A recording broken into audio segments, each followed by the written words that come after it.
Hey folks, I'm just doing this quick video because I had some thoughts to share.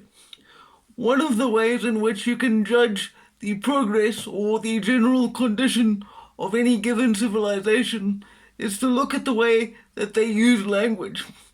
And I don't know about you, but in the last 2 or 3 years, particularly, I have I've noticed a drastic increase in the use of words such as safety, diversity, and inclusion.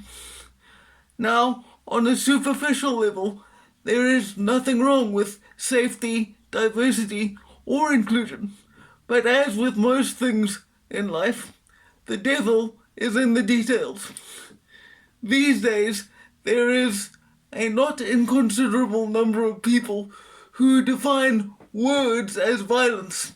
And when you define words as violence, anything done in retaliation to words that you yourself don't like can be justified by the group.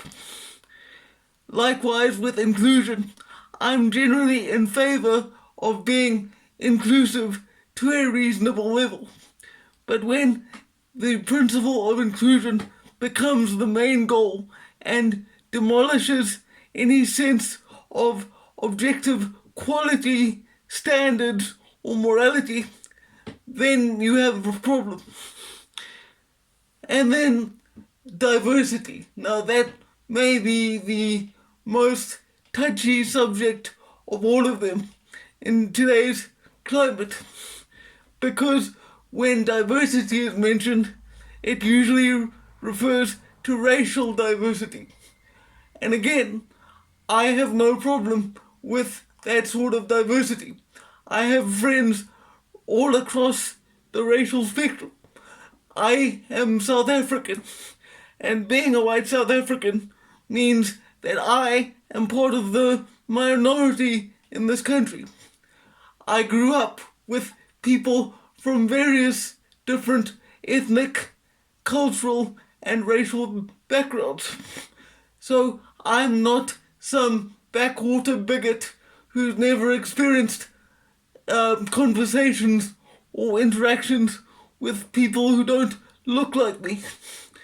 But diversity, once again, when held as the main aim in life, is inherently destructive.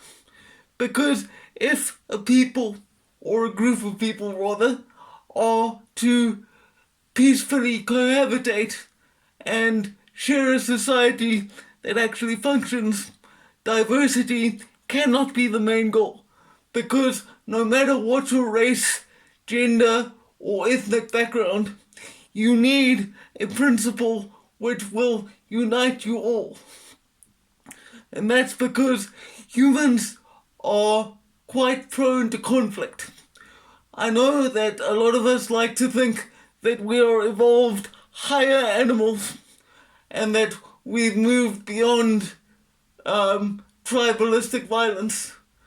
But living in South Africa, I can tell you from first-hand experience that that is simply not the case. So if people of divergent backgrounds and upbringings don't find some sort of common principle to unite them, they'll end up tearing each other apart. And my country, sadly, is proof of that. We are not at a stage of civil war yet, but let's say that within the next 5 to 10 years, I'm not totally discounting it as a possibility. So, I guess what my overall point with this video is that language is a very powerful weapon, and you should watch how those around you use it, and particularly how they employ it to manipulate your thoughts and emotions. For now, farewell.